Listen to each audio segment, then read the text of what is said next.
దేవుని యొక్క ఘనమైన నామంన మీ అందరికీ వందనాలండి. ప్రార్థన చేసుకుందాం. జీవం గల దేవ ఘనమైన తండ్రి, నీకు స్తోత్రాలు. మాతో మీరు మాట్లాడండి. మాకు వినగల చెవులు, గ్రహించగల హృదయానికి నడిపించమని యేసునామం నడుగుచున్నాం తండ్రి. ఆమేన్, ఆమేన్, ఆమేన్. ప్రియమైన సహోదరి సహోదరులారా, ప్రభువైన క్రీస్తు నామమున మీ అందరికీ వందనాలు. మత్తయి సువార్త 6వ అధ్యాయంలోంచి 25వ వచనం.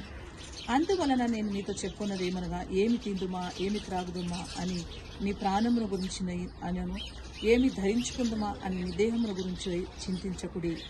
ఆహారం కంటే ప్రాణము, వస్త్రముల కంటే దేహం గొప్పవి కాదా అని దేవుడు గుర్తు చేస్తూ ఉన్నాడు. చూడండి, మనము చాలాసార్లు గమనిస్తే ఏమి తిందాం, ఏమి త్రాగుదాం అని చెప్పేసి ఎప్పుడు కూడా ఆలోచన చేస్తూ ఉంటామండి.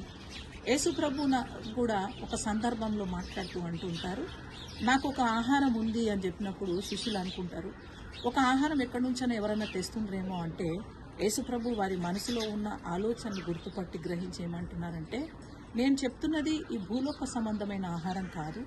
నేను ఈ లోకానికి ఎందుకు వచ్చినానంటే, దేవుని యొక్క ప్రభు ఒక చిత్తం, తండ్రి యొక్క చిత్తాన్ని నెరవేర్చుటయే నా ఆహారం అని చెప్తూ ఉంటారండి.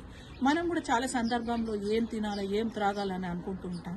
మన దేహం గురించి చింతిస్తూ ఉంటాం, మన శరీరం గురించి చింతిస్తుంటాం. కానీ దేవుడు ఏమంటున్నాడంటే, ఆహారం కంటే ప్రాణము, వస్త్రం కంటే దేహము గొప్పవి కావా అంటూ, ఆకాశ పక్షులు చూడండి, అవి విత్తవు, కోయవు, కోట్లలో కూర్చుకొనుము, అయినను మీ పరలోకమందున్న తండ్రిని పోషించుచున్నాడు, మీరు వాటికంటే బహుశ్రేష్ఠులు అంటున్నాడండి. హల్లెలూయా.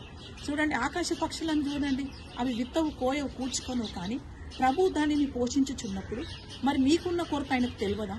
మీ కుటుంబంలో ఎలాంటి కొరత ఉందో, మీ బిడ్డల జీవితంలో ఎలాంటి కొరత ఉందో, మరి మీ జీవితంలో ఎలాంటి కొరత ఉందో, ప్రతి కొరతను తీర్చే దేవుడు ఆయన ఉన్నాడు అన్నటువంటి విషయాన్ని జ్ఞాపకం చేస్తూ ఉన్నాడు. నువ్వు దేని గురించి చింతించద్దు అంటున్నాడు. ఏ విషయంలో కూడా నువ్వు దేవుని పైన ఆధారపడి అంటున్నాడు. నువ్వు ఏ విషయంలో కూడా నువ్వు దేవుని పైన ఆధారపడకుండా, నీ పైన నువ్వు ఆధారపడుకుంటా ముందుకు వెళ్ళినప్పుడు దేంట్లో కూడా నువ్వు తృప్తి పొందలేవని విషయాన్ని జ్ఞాపకం చేస్తున్నాడు. నీ శరీరం గురించి చింతించద్దు అంటున్నాడు. శరీరం కంటే ప్రాణం గొప్పదంటున్నాడు, వస్త్రం కంటే నీ యొక్క దేహం గొప్పదంటున్నాడు. కాబట్టి నువ్వు దేని గురించి చింతించకుండా దేవుని పైన ఆధారపడు.